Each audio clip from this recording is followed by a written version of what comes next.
Welcome into Rounding the Bases, the podcast about culture and leadership with a baseball twist, presented by Community America Credit Union. I'm Joel Goldberg, and my guest today is running a company that does business all around the world, but they're headquartered in Paola, Kansas. And if you head down to Paola, beautiful part of this area that we live in, and not too far away from Kansas City, and suddenly you leave the city or the suburbs and you head down a ways and you pull into this beautiful town, and you really can't miss Taylor Forge Engineered Systems, because they take up a number of blocks and they've been at it for a long time. Taylor Forge was originally founded in the early 1900s by J.H. Taylor.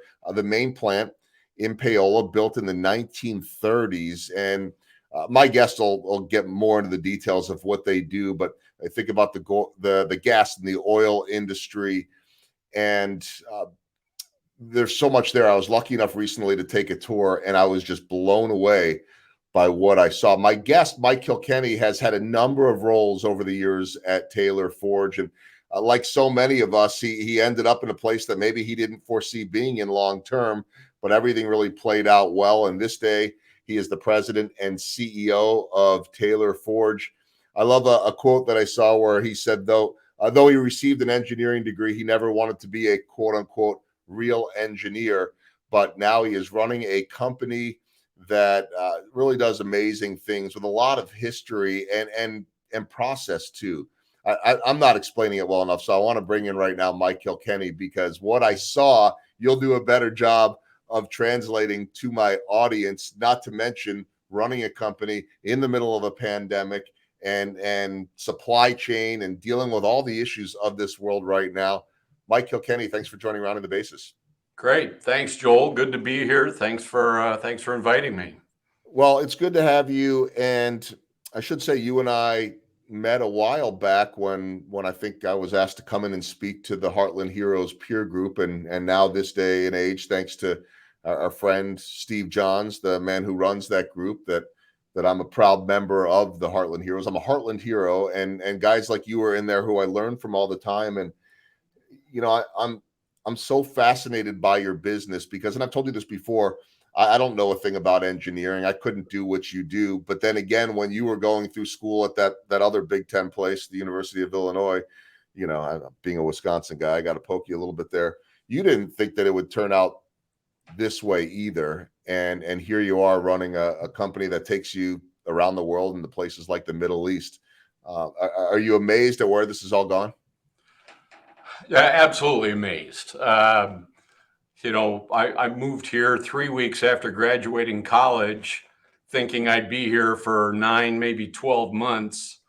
And 40 years later, I'm still in Kansas City, loving Kansas City, got married, raising a family. It's just been quite a journey for myself and our family. So, yes.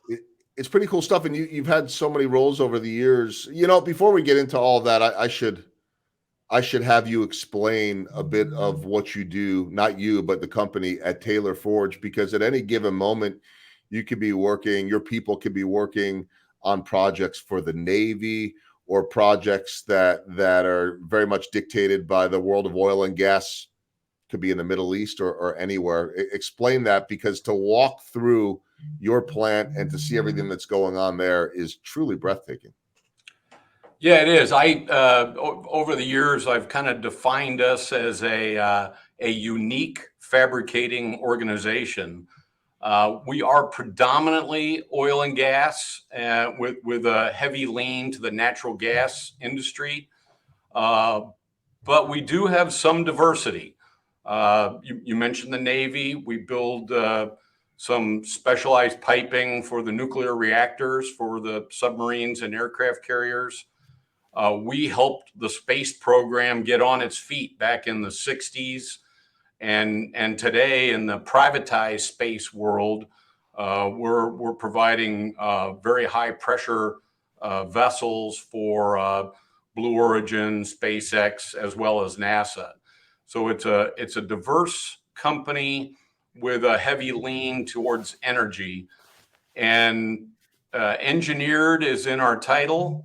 I say we're in manufacturing or fabrication, but we really are unique. We fill a niche by combining both engineering design, metallurgy, and then heavy fabrication capabilities that sets us apart from not only people in this country, but around the world, which is why, you know, a small company like Taylor Forge can be exporting to 10, 20, 30 different countries at any given time. So it's a fun place to tour, as you got to see.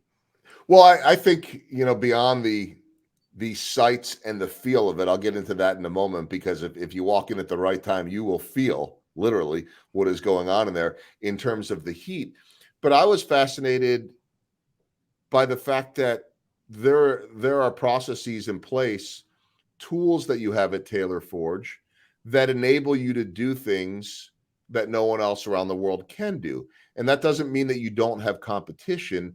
Maybe it means you have a leg up on the competition. I don't know if that's the right way to put it, but it's just so fascinating to me in a world of tradition, but also pivoting and taking next steps, that there are literal pieces in place that you have at Taylor Forge that go back decades, generations, that can't be redone. I think it will be the best way to put it. So tell me about that, the history and some of the tools that you have in place to enable you to customize for clients around the world. Sure. It's something that after you've been here for a while, you come to the conclusion of how those pieces came together to put us where we are today. We have various pieces of equipment, plate rolls that roll flat plate steel, maybe up to 6 inches thick, into big long cylinders. That plate roll that we rely on every day is 90 years old almost. And we bootstrap it back together again when it breaks because it's unique. Its length is unusual in our marketplace, and we have applied our products to that manufacturing process. It's almost thinking backwards from how most people would go about developing their product. We developed the extrusion process where we now have that rolled cylinder. We cut a small hole in it and we extrude the steel out to make branch connections in what we call an extruded outlet header. We take advantage of that 13-foot long roll and the extrusion process and apply it to our niche products that do set us apart and give us some advantages around the world. That extrusion process and the press that you saw date back to the 50s. There's another piece of equipment that machines the bevels, machines the ends of the outlets. That's also vintage late 30s, early 40s. That there's no other single piece of equipment like that in the United States that I'm aware of that can machine the ends of a 126-inch diameter cylinder. So when you look backwards from the niche products and then apply the equipment that we're using to make it, it results in a formula that we take advantage of. And the temperature, when we walked in there and I saw them rolling this, it wasn't the first time through. I think you had said that if it had been the first run, it would have been even hotter. But you did tell me that, okay, let's back away. You see these guys in there in suits as they're handling this scalding hot piece of steel, right? Rolled up piece of steel. And like when I say scalding hot, I'm underselling it. The second run through, what did you say the temperature was, like 1600 degrees or something? Yeah, like that? the re-roll operation that we call it is 12 to 1400. The initial roll temperature from flat plate typically is 16 to 1800 degrees Fahrenheit when we roll it the first time to the second time. And then it has to go through a heat treating process to put physical properties into that steel. So it goes through multiple heating and cooling cycles to result in the quality and the mechanical integrity that we're looking for. So there's a lot here, and I was, of course, fascinated by it. As anyone, I think that you take on a tour, and I think that your employees know when they see the boss walking around. But sometimes it's just to come visit, but it's usually because you're playing tour guide, because it's such a unique experience. It truly is something that you need to be able to see to understand. But there were a couple of things that really stood out to me in terms of leadership and in terms of business that I found fascinating. One is just the fact that you're completely affected right now by supply chain. And so everything going on in the world, which has always been the case too. I mean, anything that's going on in the world could potentially affect your business. Now you add in a pandemic and you add in the lack of ability to get the supplies that you need, and it's changing things or holding things up. The other element that really I think fascinated me was your workforce, because you have a workforce, many of them that have been there for decades, and even seeing multiple generations, a father and a son there. And I think I want to start there, because it seemed to me like you had a very good, loyal group of people that have bought in for the better part of their adult lives, perhaps. And then you have the newer ones coming in. And I'm just curious how you kind of pass on that tradition to work at a unique place like that, where they're hands-on materials and projects that have almost no margin for error, and what that's been like to watch that evolve over the years. Yeah, I step back periodically and think about our employees. Well, I think about them every day, but when you think from a big picture standpoint, we have a PhD in engineering. We have probably a couple of masters in engineering or metallurgy. And then we have a bunch of folks all the way down to barely graduating from high school. And each and every one of them has a highly unique skill set.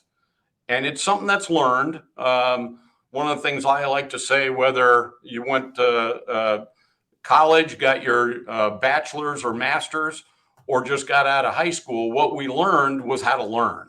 And as long as you've learned how to learn, then we can bring you in with unique skills, unique niche operations, and teach you what you really need to do to be successful within our company. And so we look at it that way. We have a seniority system where most of the people that hire in are not fully qualified, and we'll bring them in, whether it's an engineer or a welder or a machinist or a equipment operator, and we'll teach you those skills. That's just part of our cost basis that says that we're going to educate those folks, those employees, up to the highest skill level possible. And I love that you brought up the family, and we're called a family around here a lot, not because I bought this place from my father. There are numerous father, son, uncles, nephews, relationships within the organization, but it does have to do with small, privately owned, rural America, the touch and feel, the culture of what our organization is about. And because of that, that second generation or third generation or fourth generation in some cases saw that they can make a life, have a career doing what their father or uncle or grandpa did over time. And being in a relatively small rural environment, Paola, Miami County, multiple cities around the area, I like to say we take advantage of that situation, that relationship, and also that work ethic, because I think we find a real good work ethic with the folks from the area that we draw from. So I want to hit on a couple more things with that, because you have, and I could see it in there, you have a lot of blue collar. And by the way, whether it's the PhD or whether it's the welder, that is a blue collar environment right now. You've got to go in there and prove that you can work hard. So how does that match up then with supply chain issues when I'm sure there are always other things to do, but if these folks are coming in there ready to go and they don't have what they need, how do you handle that when it's out of your control? It's been tough the last couple of years. COVID, obviously, whether it's given to our suppliers or they are taking advantage of a situation, we are a custom job shop. Other than the Navy program, we never build the same thing twice. And yet we're trying to feed the mouth that this organization has on a relatively consistent basis. It makes it tough. And when your supply chain basically falls apart, we purchase a very unique grade of steel from one steel mill in this United States. And for a long period of time over the last year and a half now, they were operating at between 40 and 50% of full capacity. And a little small Taylor Forge is in need of that plate. And yet they're 3, 4, even 6 months behind schedule. It does make it difficult. And it's had an impact on the operations, on our ability to keep our regular direct labor busy, and certainly has had an impact on the bottom line. But it's something that you learn over time how to manage. The folks here recognize our ups and downs. The energy market is hugely cyclical. So whether it's a pandemic or just low oil prices due to mostly oversupply, we have to manage through the ups and downs of our industry on a every 2, 3, 4 year basis. And you learn how to do it. Occasionally there's some layoffs. Things get painted over and over again because you need to keep people busy doing something. The floors get cleaned, whatever it takes to work through the down cycles.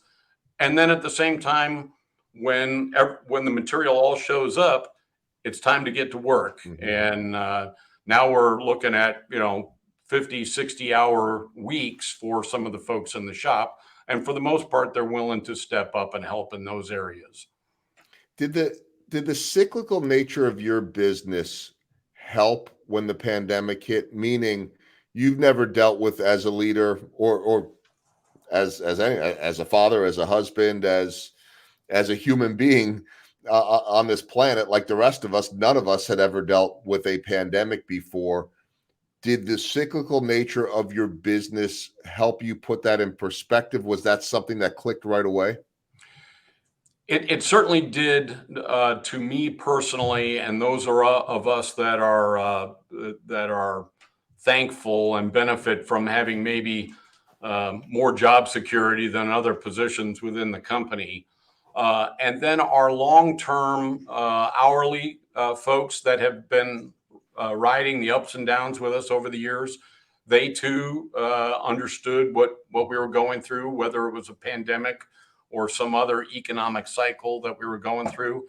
I will say I have seen a change, and I hope this doesn't age me or date me a little bit in some of the folks.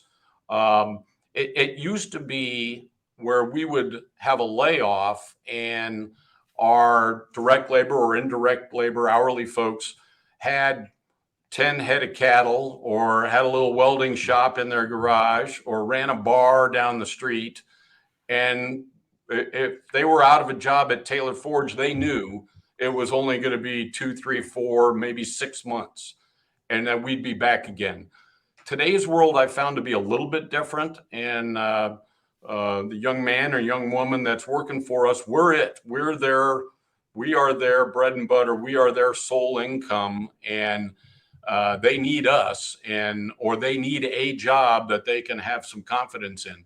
This cycle, where we would normally have seen 90% return from a downturn, we're barely at 50% this time through.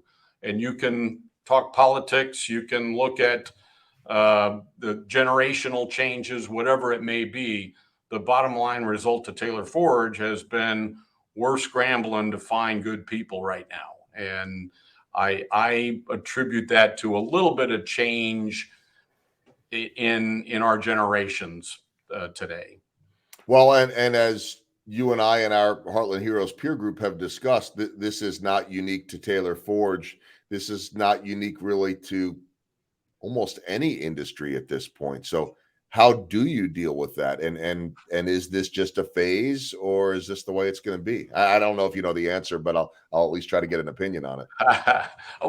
Joel, you know me well enough to know I have an opinion. Yes.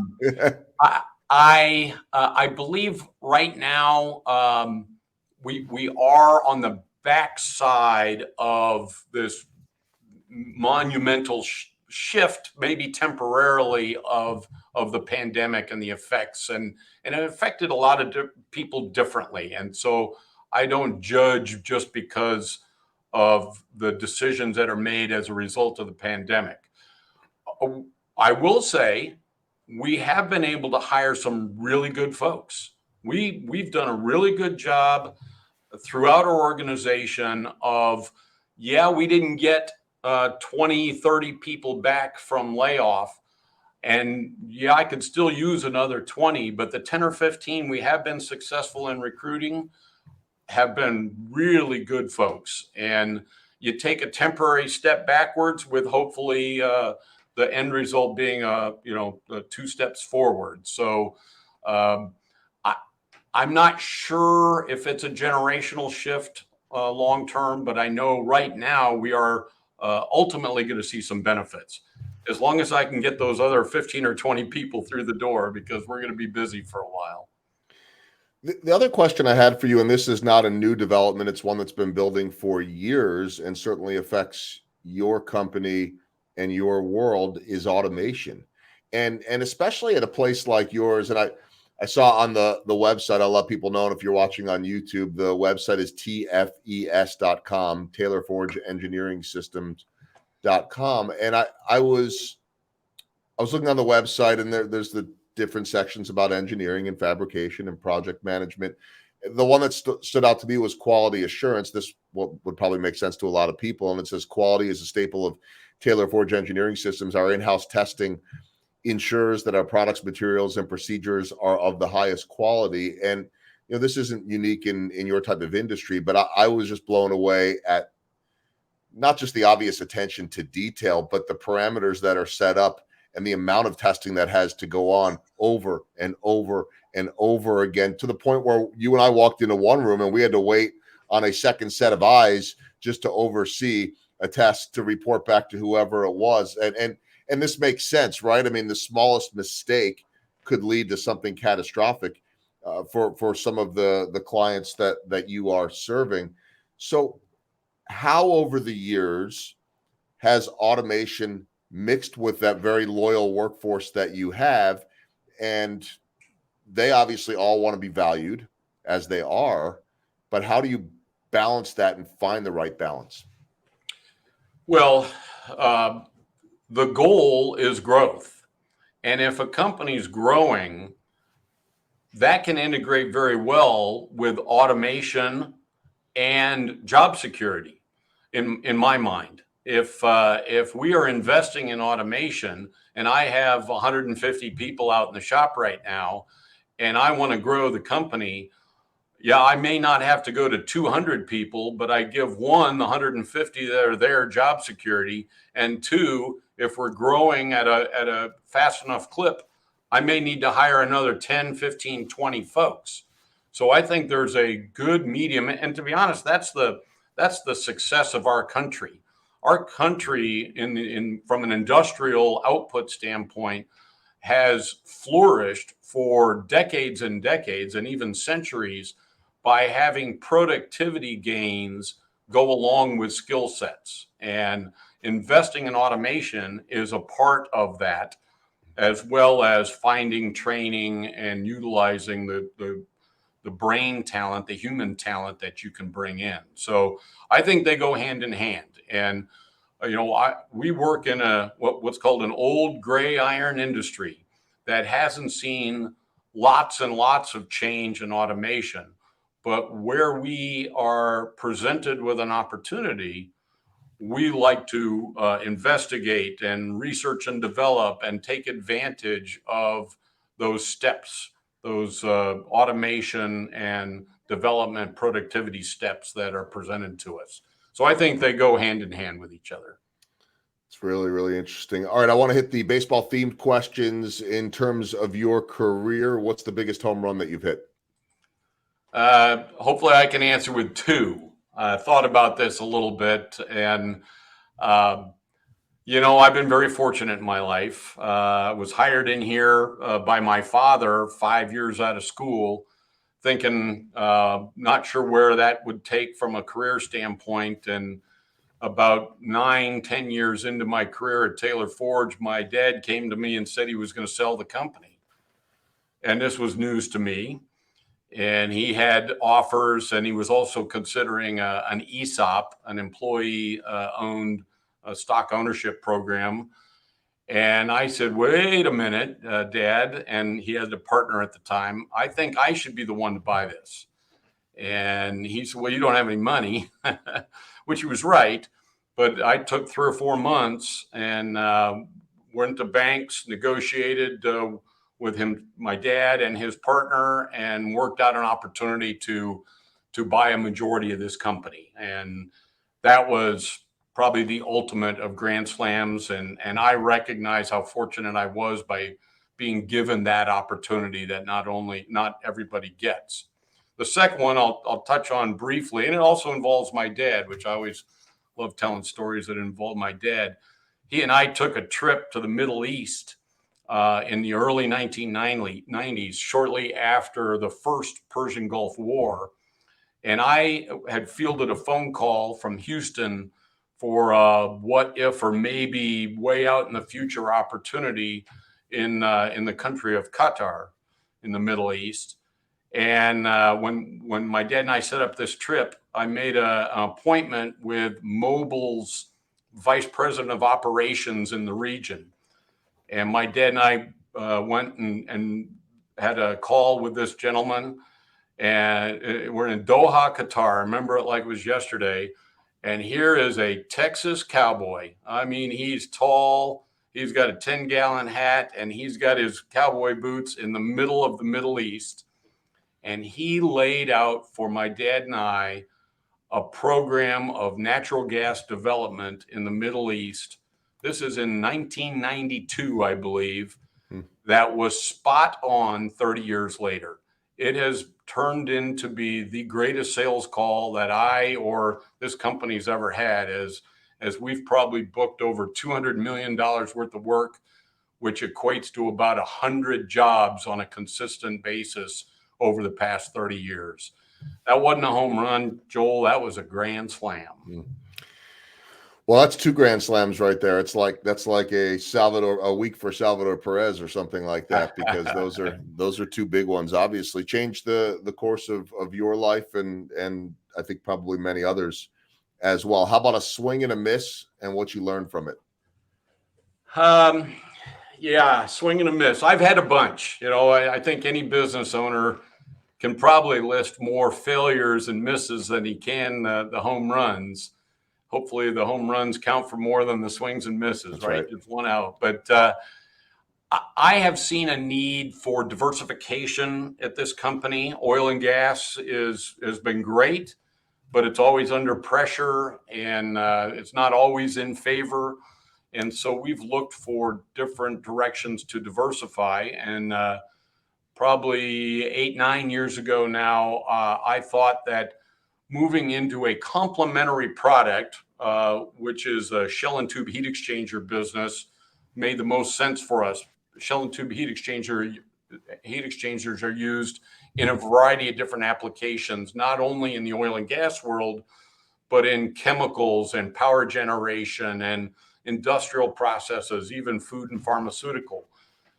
So after some research, I made the decision to build a greenfield brand new plant down in Tulsa, Oklahoma, primarily directed to building shell and tube heat exchangers. put the name on the front of the building, hired some good folks, and then came back to Paola to watch it be successful. And I learned very quickly what the meaning of culture was. The name on the door does not mean you get the same culture at a remote location. And I found that it was a hierarchical organization. There was people that were trying to make their names for themselves that didn't have the core values of Taylor Forge Engineered Systems, and we failed miserably. Now, I don't ever give up, and at least there's 3 outs in an inning, and I'm still in swinging in our plant in Tulsa. It's a beautiful plant. We did a great job in building it. We need to do a better job managing it. I wish I had taken somebody out of our Paola facility and put them into that plant to help with the culture. We need to do a better job of market penetration, but we're still in swinging, and I've got a lessons learned that came from that.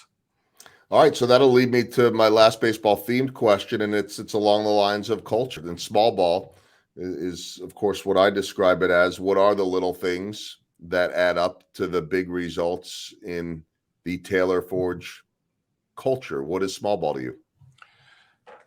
Small ball, in the way I'm answering this question, is maybe a little less about culture, though I guess there's an aspect of culture in it also. We stepped back a couple of years ago, it's now probably 5 years ago, and truly evaluated what we were good at. We make niche products, but at the time we were making a wide variety of products, again, predominantly in the energy world. But we evaluated and found not only top line revenue, but bottom line profits were generated from a very, very small number of products. And we made the decision at the time when things were good, it's an easy decision, to jettison a bunch of products that we were well known for in our markets, but they just weren't contributing. They weren't contributing very much at the top line, and they were actually a negative at the bottom line. I warned all of my management team, our leadership team, that said, this is an easy decision to make when we're busy. Just wait till the economy turns, and we'll see how true to this decision we'll be. But I do feel it's been the right decision. We are really good in some niche areas, and our market share, our performance in the shop, our office performance has taken huge step forwards in niche products, strictly by just defining what we're good at. It sounds simple. It's not as easy as you might think. And it came with some emotion when I had to say goodbye to some customers as a result of us not producing some of the products they thought of Taylor Forge for. But get back to basics, concentrate on what you're best at, and drive that niche as far as you possibly can is my look at small ball, and I think it's proven to be the right decision. I like that a lot. It's not quite a version of stay in your lane, because I always say that there is more than one lane. You don't want to restrict yourself, but at least know what your lane is, what that niche, as you just said, is, and run with it, because there's a reason why you're good at it. All right, 4 final questions as we round the bases. These could be all over the place. I'll start with this. One of your true passions, golf. And I know you'll downplay it and say, well, I need to be doing this better. This is bugging me, or my handicap is up. But I do know this about you, that you have a true passion and love for the game. What would be, either you've been there or you'd like to be, the perfect day of golf anywhere around the world? Where would it be? I've been fortunate and been able to play in most of my preferred places. You know what? I'm going to get to fulfill my dream here next year, 2 years after COVID impacted the original plan. But probably 20 years ago, I got to take a father-son trip with my dad. And next year, my son and I and another friend and his son are going to Scotland. And we're going to play all the great British Open courses in Scotland. And I look so forward to being able to do that with my son. So I'd love to play Augusta, and I've gotten to play a few other great courses, but I can't think of anything more rewarding than getting to go out and knock it around on a classic place with my son. That's pretty cool. And so that'll lead me to my second question, and keeping it all in the family. It's pretty awesome now that you have a third generation of Kilkenny working at Taylor Forge, and in your son Tim, who you just mentioned. And I'm just curious what that means and what that's like, because I'm sure that, like your dad, you didn't want to force him into this, yet you're also watching him climb the ranks and earn his keep. And just curious what that all means to you, to sort of watch the cycle come back again. Yeah, it's I hadn't really thought about it when I worked for my dad, but you do look at it in a little bit different perspective now. You try not to get in the way. You want to be more business than dad in these cases, but we also look at succession and longevity of a small privately owned company in rural America. And as others within the organization say, they like the family feel. Maybe to some extent, Kilkenny involvement can perpetuate that family feel. So, my son and I have a great relationship outside of here, and we're still developing it within the organization.